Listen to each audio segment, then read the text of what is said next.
Anissa Jones was 6 years old when she was cast as Buffy on Family Affair, the little girl with the pigtails and the Mrs. Beasley ragdoll, the one whose presence in a scene tuned the whole CBS lineup for 5 seasons. The show ended in 1971, when she was 13.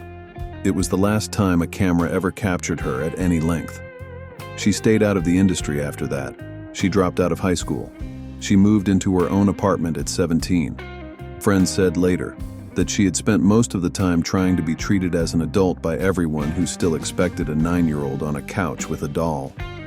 On August 28, 1976, she was found in an apartment in Playa del Rey after a party. The Los Angeles County coroner ruled her death an accidental overdose from a combination of drugs. She was 18. Her ashes were scattered, at her own written request, in the Pacific Ocean off Newport Beach.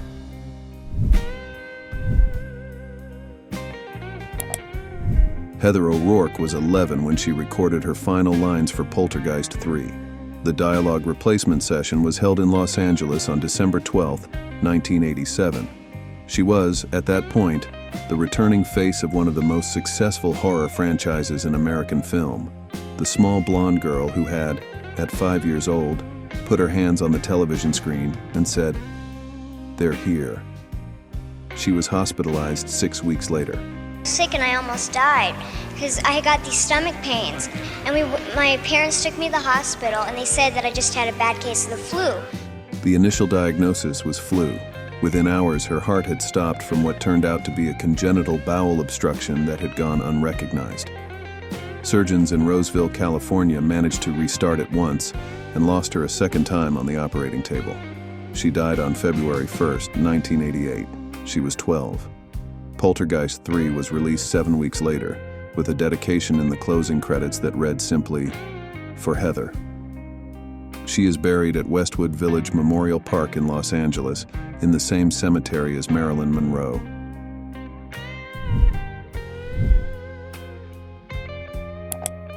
Judith Barsi was 10 years old when she recorded the final voice sessions for All Dogs Go to Heaven.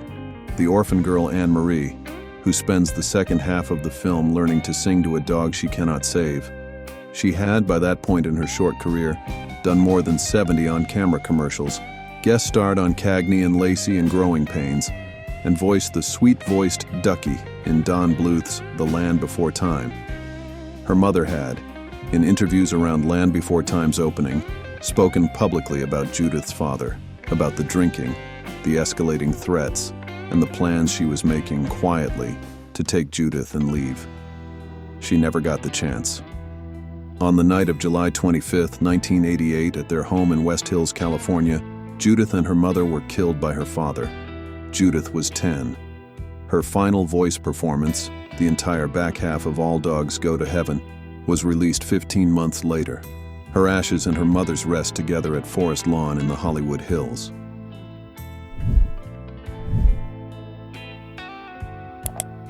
Rusty Hamer played Rusty Williams, Danny Thomas's exasperated son, on Make Room for Daddy for the entire 11-year run of the show.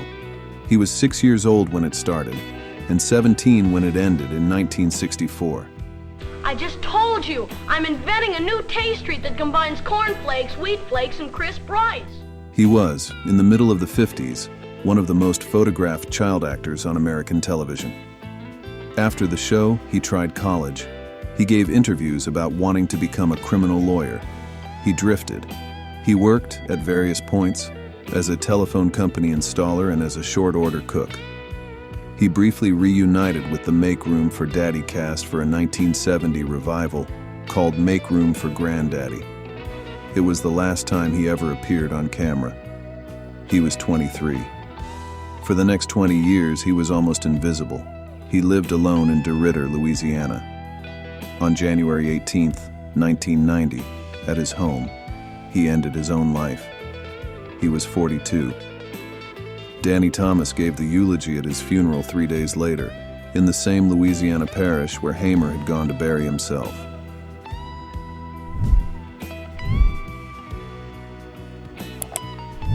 River Phoenix was 23 when he died on the sidewalk outside the Viper Room in West Hollywood on October 31, 1993. He had, by that point, been an Oscar-nominated actor for 5 years, running on empty in 1988 when he was 17, and had made My Own Private Idaho, Sneakers, and half of a film called Dark Blood that would remain, at his death, 70% finished. The last professional footage of him is from that Dark Blood set, filmed in the Utah desert 2 months before he died. In it, he is stripped to the waist and delivering a long, quiet monologue about a friend who had died on the same land. He is calm. He is precise. He hits every mark. The director, George Sluizer, would later say it was the best day of shooting he had ever seen from any actor. He and his siblings, Joaquin and Rain, and his girlfriend, Samantha Mathis, arrived at the Viper Room on Halloween. He collapsed on the sidewalk outside at 1:50 in the morning. He was pronounced dead an hour later at Cedars-Sinai. The cause was ruled a combined heroin and cocaine overdose. His ashes are scattered on his family's ranch in Macanopy, Florida.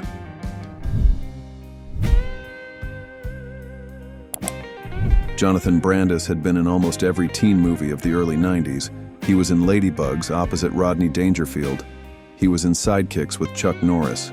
He spent 3 seasons on Steven Spielberg's Sequest DSV playing a teenage submarine genius, and by 1996 had been on the cover of every magazine any American teenager kept in a locker.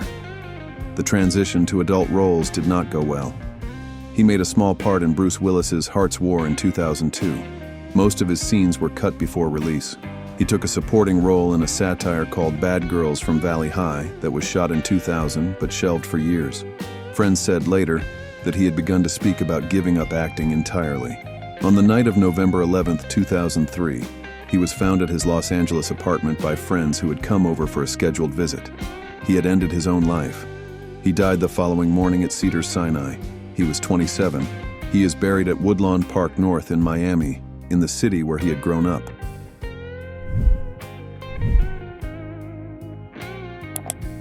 Corey Haim was the pretty one. He had spent his teenage years from Lucas in 1986 through License to Drive in 1988 as the softer half of every 80s movie about restless boys, the one whose face the marketing department made bigger on the poster.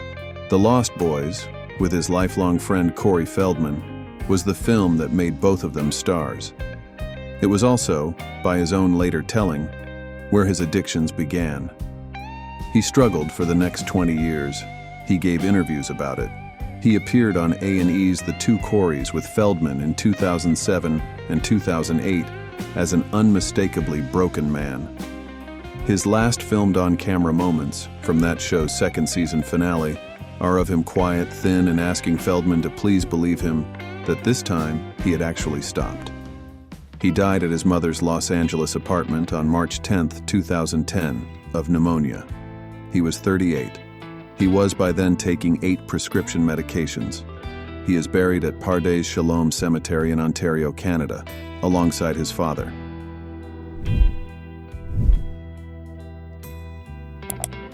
Cameron Boyce was 20 years old when he was found by his family in his sleep on July 6, 2019, at their home in North Hollywood. He had suffered a fatal seizure. He had lived with epilepsy for years without publicizing it.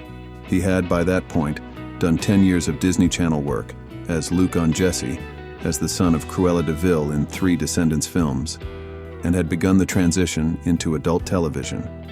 His last on-camera work was a supporting role in Mrs. Fletcher, the Catherine Hahn HBO series that aired that fall. He had finished filming his episodes in April.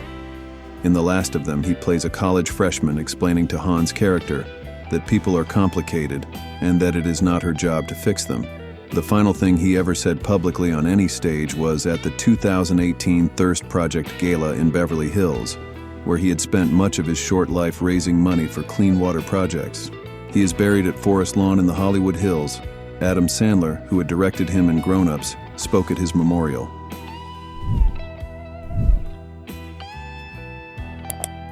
Aaron Carter had spent his entire life on camera in one form or another. He had started singing at 9, opening for Britney Spears at 10, and putting a song called That's How I Beat Shaq into the pop charts at 12. He was, by the time he was 15, on more magazine covers than his older brother Nick. The years after that were more difficult. He appeared, in his 20s and 30s, on dozens of reality shows and podcasts and streaming channels. In the last few years, always talking about his mental health, his sobriety attempts, and his estranged family. His last major filmed appearance was on a YouTube podcast in October 2022, hosted by Trisha Paytas, where he spoke about becoming a father to his infant son, Prince. He was found in the bathtub of his Lancaster, California home on November 5th of that year. He was 34. The Los Angeles County Medical Examiner ruled the death an accidental drowning, complicated by prescription drug intoxication. He is buried at Forest Lawn Memorial Park in Cathedral City, California, in the desert.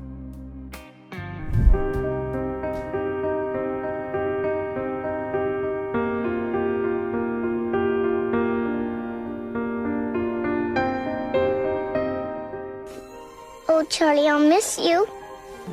Charlie, will I ever see you again? Then, goodbye, Charlie.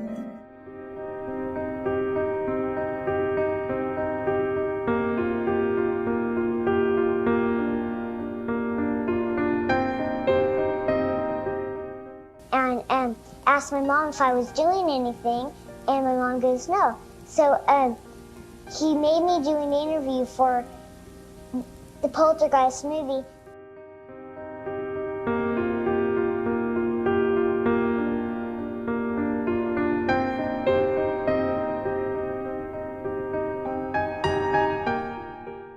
Whenever I see someone less fortunate than I, and let's face it, who isn't less fortunate than I?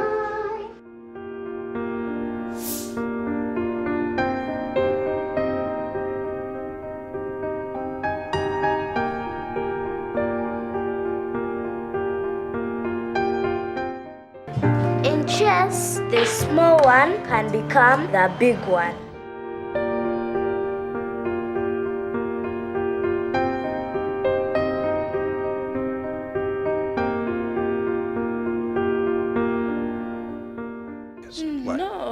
No. I just got this letter that says I can't play ball.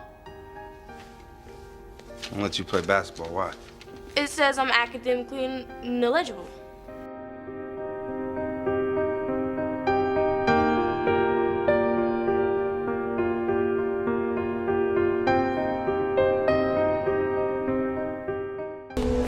Let me go, Yone! I was winning! Did you see me take out that big one? I saw you dishonor yourself. You fight? You don't have anything to prove.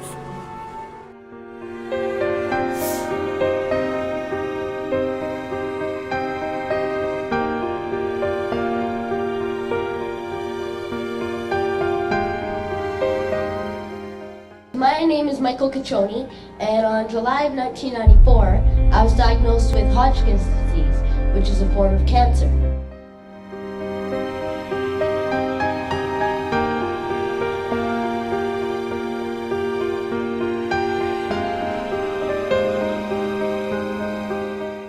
Yeah, but with my pop, two brother-in-laws, and a sis in high school, we kids ain't got a chance.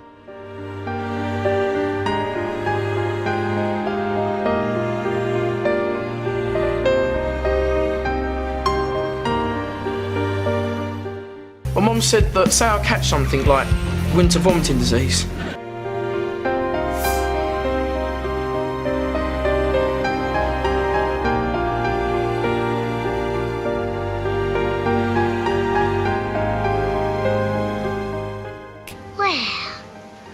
What do you know about that? If I had my picture on a record album, would you be proud of me?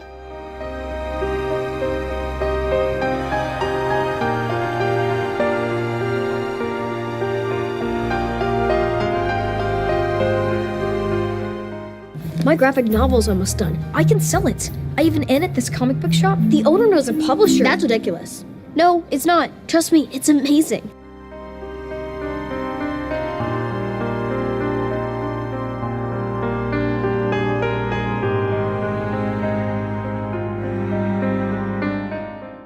Everybody loves Raymond. It's way past our bedtime. If it's past 7:30.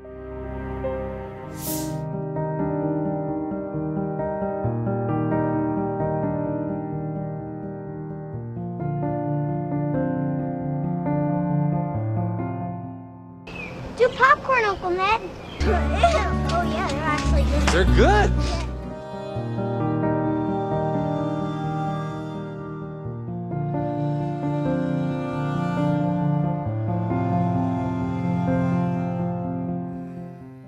Hello.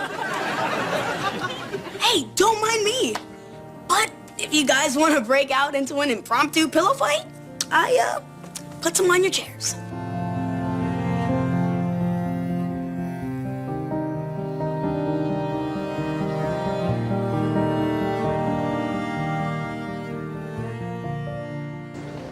God, that is so lame. Reverse psychology?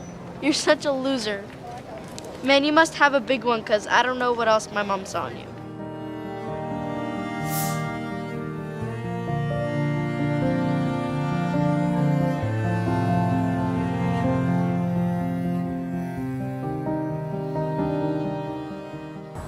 It was a situation, it wasn't an obstacle. I'm comfortable at this height. I've adapted to it. And if that's the case, then I'll have to deal with it.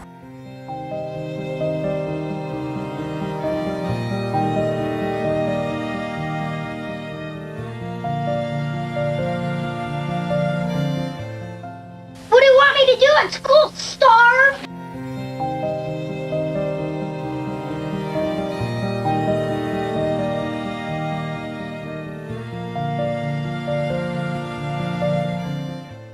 The first time I read with Pam, which is when I came out to LA, we really just clicked, you know, and it just worked.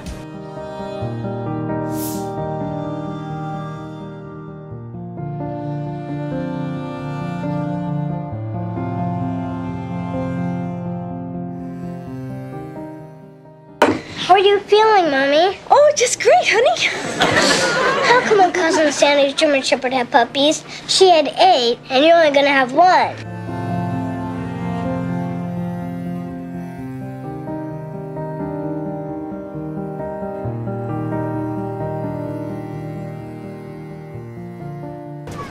Papa!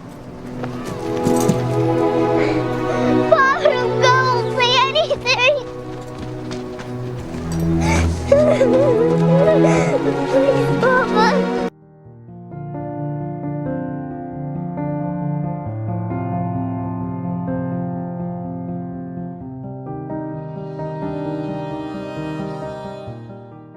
Perhaps it's a wig. Rosy cheeks and everything.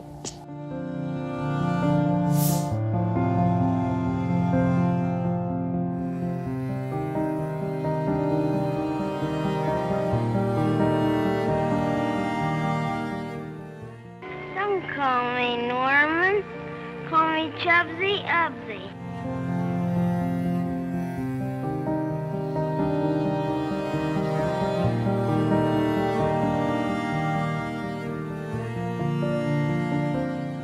Well, I put it in an empty cornflakes box and wrapped it. Look! It's gorgeous. It doesn't look like your packages. It's all lumpy and the paper isn't straight.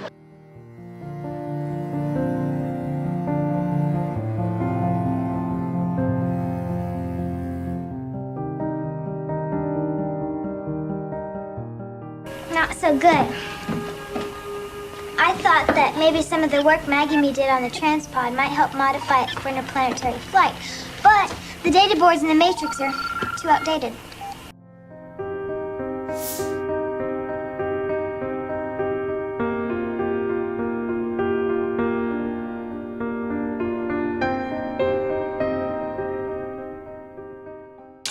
Hey! It's not my mess. Oh, thanks a lot, Jerko. I've got class in 20 minutes.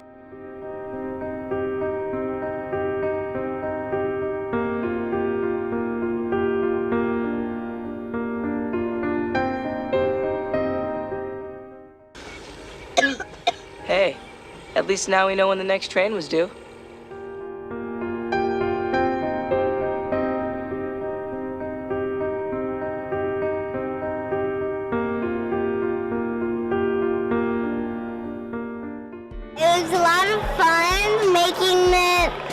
with Eduardo and Manny and everybody.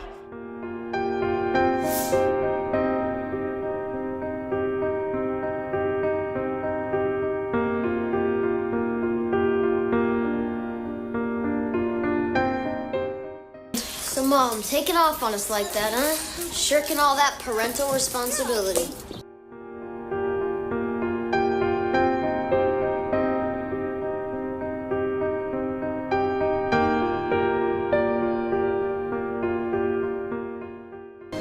안녕하세요. 영화 아저씨의 옆집 소녀 김세론입니다.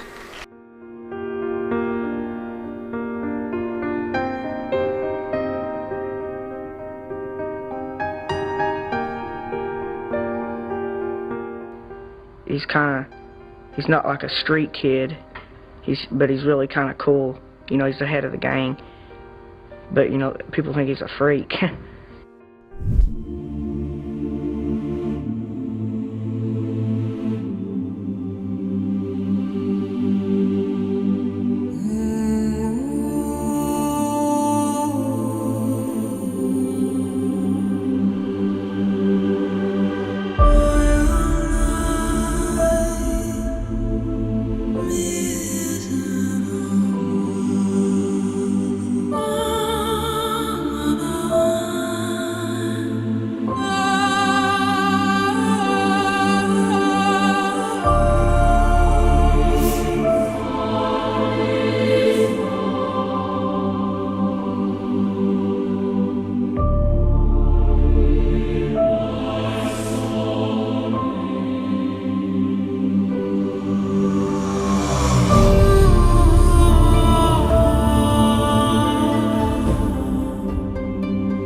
The inky-winky spider crawled up the water spout. Down came the rain and washed the spider out. She was only 10 years old, a bright, talented child who could light up any room and any screen. Judith Barsi was already a star in Hollywood, the voice of Ducky in The Land Before Time and Anne-Marie in All Dogs Go to Heaven. But behind the laughter and studio lights was a home filled with terror. Born in 1978, to Hungarian immigrants Maria and Josef Barsi, Judith began acting at just 3 years old, appearing in over 50 commercials before her breakout in Jaws, The Revenge to the World. She was a prodigy. At home, she was a child living in fear. Her father, Josef, was reportedly abusive and deeply jealous of her success. Friends recalled Judith whispering, "I'm afraid to go home." On July 25, 1988, the fear ended in tragedy. Josef shot Judith and her mother, set their house ablaze, and then took his own life. The pink TV in her bedroom, a gift from her father, was found beside her body. Judith's story became a painful symbol of a system that failed to protect her, a reminder that sometimes the most successful children carry invisible bruises. You should come out. You should. You are late. Yes, you are. Yep, yep, yep. Her voice still echoes softly in her films, forever saying, "Yep, yep, yep."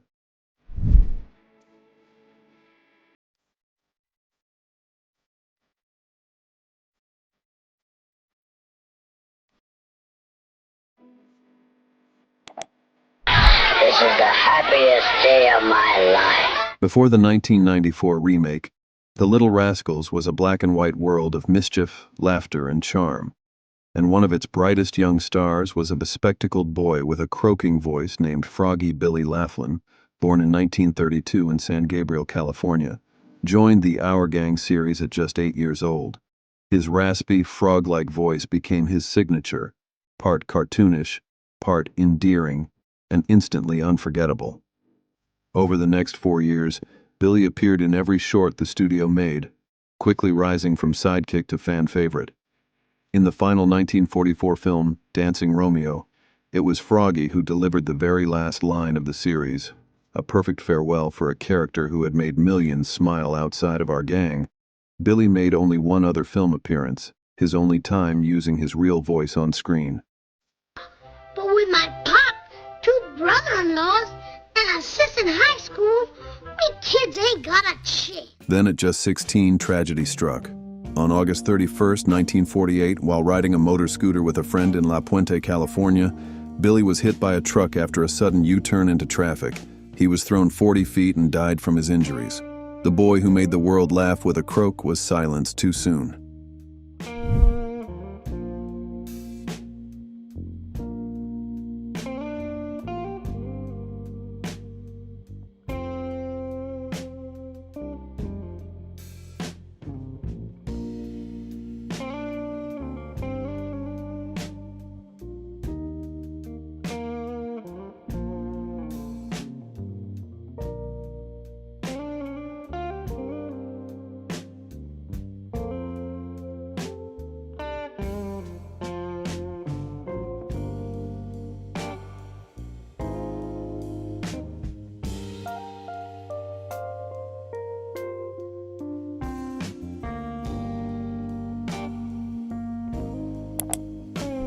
He was just a baby when America first met him, one of the Barone twins on Everybody Loves Raymond, toddling through sitcom history with his real-life siblings by his side.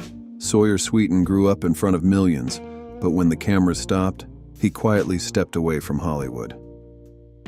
By 19, the little boy who once brought warmth and laughter into living rooms everywhere had vanished from public life. On April 23, 2015, while visiting family in Texas, Sawyer took his own life.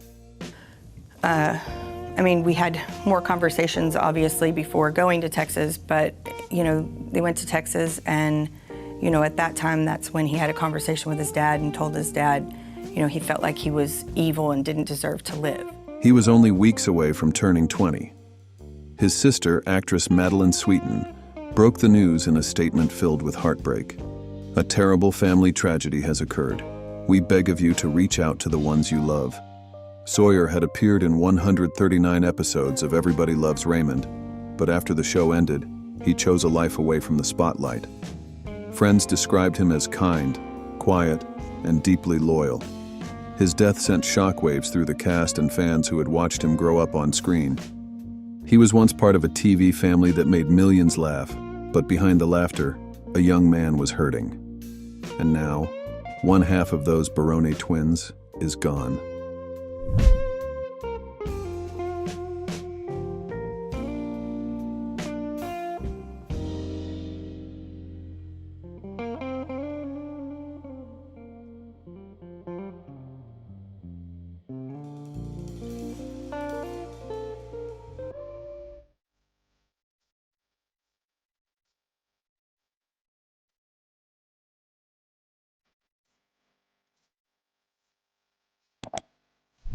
Being true is all I can do, and that's all I can do in my craft that makes it valid for me. He was 23, talented, gentle, and already haunted by a depth beyond his years.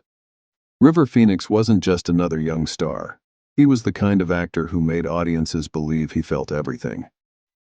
On the night of October 30th, 1993, that sensitivity met a tragic end. Outside West Hollywood's Viper Room, River collapsed onto the sidewalk, convulsing as his brother Joaquin called for help.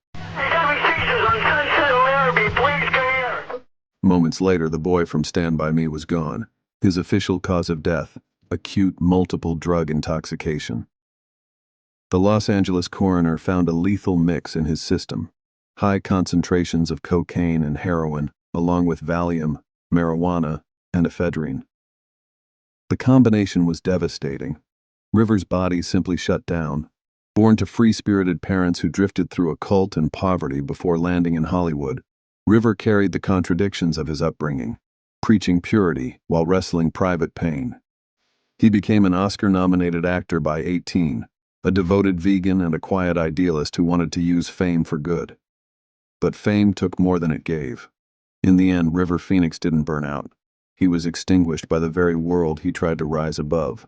Forever 23.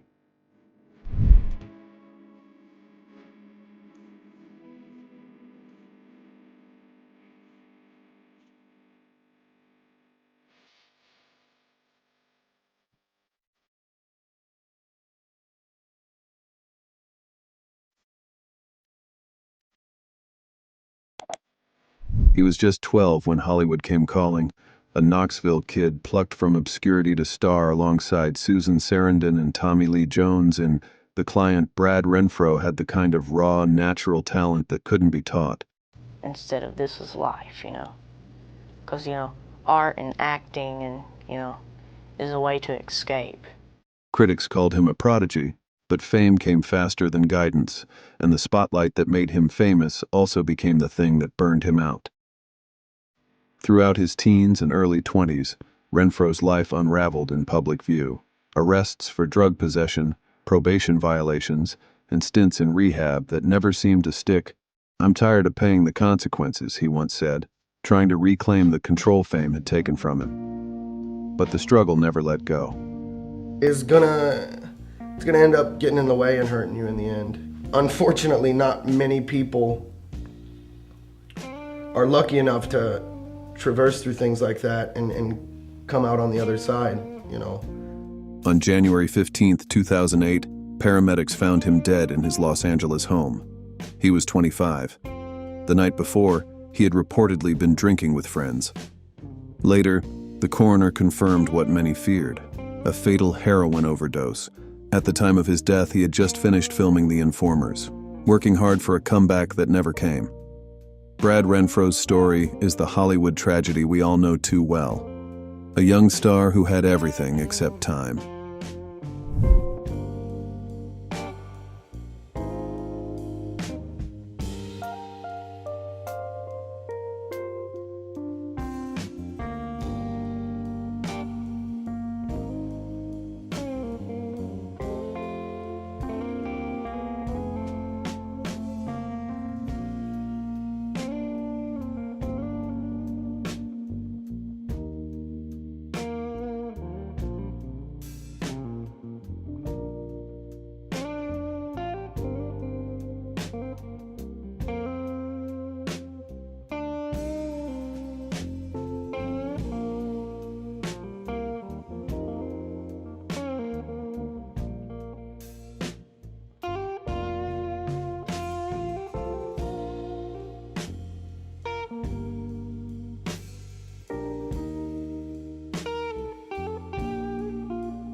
And it's like extra, read all about it. Furniture bankruptcy is going out, so come get it now before it's all gone, you know, and blah, 30-second thing, and it was over, and I never saw either of them.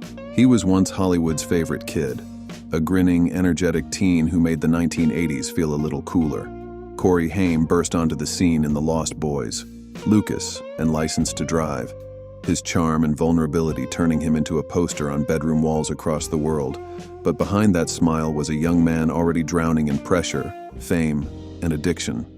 Born in Toronto in 1971, Haim became one half of the two Coreys alongside Corey Feldman, a duo that defined teen stardom and its dark underbelly. As the cameras faded, the drugs stayed. Cocaine, Valium, and years of dependency sent him in and out of rehab more than 15 times. By the mid-2000s, he was broke, struggling, but still chasing a comeback. On March 10, 2010, his mother found him unsteady and gasping for breath. Hours later, he was gone at 38. The coroner reported pulmonary congestion, an enlarged heart, and lungs filled with fluid. Prescription bottles lined his room, but no illicit drugs were found. Corey Haim's story became a cautionary tale of what child fame can steal: innocence, health, and sometimes the chance to grow up.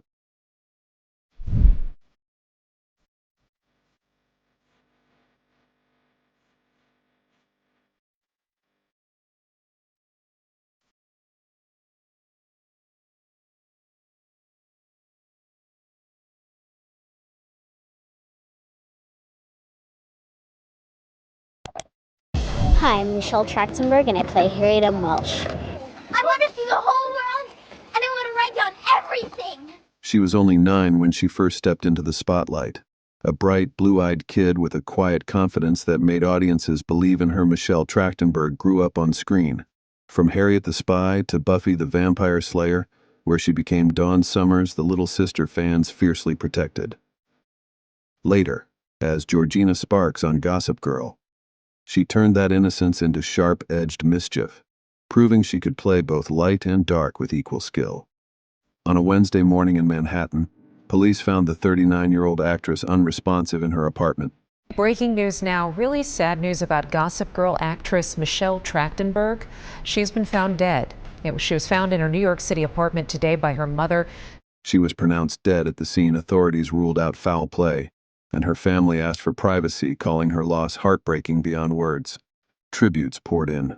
Blake Lively remembered her as fiercely loyal, brave, and distinctly herself. James Marsters called her howlingly funny and deeply intelligent. Rosie O'Donnell, her first co-star, said, "She struggled the last few years. I wish I could have helped." In her final years, Michelle hosted Meet, Marry, Murder, and returned briefly to the Gossip Girl universe. More drama, blood, pizzazz. We're going to restore her to her glory days. A quiet encore for a performer who had once been Hollywood's most promising young face. Now that promise has fallen silent too soon. They captured our hearts as children, and though their lives ended too soon, their legacy still shines through every rerun, every song, every smile we remember. Fame gave them a stage, but it couldn't promise a lifetime. Which of these stars left the biggest mark on your childhood? Share your memories below, and if their stories moved you, hit like, subscribe, and ring the bell for more stories that honor those gone too soon. Thank you for watching.